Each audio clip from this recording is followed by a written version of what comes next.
તો મેઇન વસ્તુ diet regarding જ વાત કરવાની હતી, પણ જે તમે એડ કરી શકો છો એવી વસ્તુના ઓપ્શન હું તમને અત્યારે કહી દઉં છું. પહેલાં તો ઇઝી, તમને બધાને ખબર છે સ્પ્રાઉટ એડ કરી શકાય. મહેનત ઓછી છે આમાં. અત્યારે જઈને પલાળી દેવાના, રેડી? સવારમાં પલાળવાના, સવારે પલાળવાના, રાત્રે પાણીમાંથી કાઢી રૂમાલમાં બાંધી અને લટકાવી દેવાના. સવારે એ ઉગી જશે એટલે ફણગાવેલા થઈ ગયા.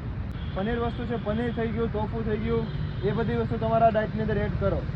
સિમ્પલ. એની સાથે ડ્રાય ફ્રૂટ એડ કરો. ડ્રાય ફ્રૂટમાં બી બદામ, કાજુ એવી વસ્તુ છે, એ ન પેલી થતી હોય તો જો મગફળી છે, આ બધી વસ્તુ એડ રાખો. મગફળી છે એના ઓલ્ટરનેટિવ છે, રેડી? આ સાથે પલાળી દેવાનો. એક તમારું કામ કમ્પ્લીટ હોવું જોઈએ. એક સવારે પલાળવાની વસ્તુ, એક સાંજે પલાળવાની વસ્તુ. અને જે રેગ્યુલરલી જે વસ્તુ ખાતા હોય એનો ટાઈમ ફિક્સ રાખો. અલગ અલગ ટાઈમે ન ખાઓ. બોડી એક રિધમ ફોલો કરે કે મારે આ ટાઈમે હું જમું એટલે મારે ડાયજેશન થઈ જાય. અમુક ટાઈમે તમે જોયું છે આ ડોળું ખાવ તો બીજા દિવસે પેટ સાફ ન થાય, પેટમાં દુખાવો થાય, આ બધી વસ્તુ થતી હોય છે, રેડી? આમાં ટેસ્ટ સૌથી વધારે ખરાબ વસ્તુ ટેસ્ટ છે. જે લોકો ફિટ નથી થતા એ લોકોનો સૌથી મોટો દુશ્મન ક્રેવિંગ છે.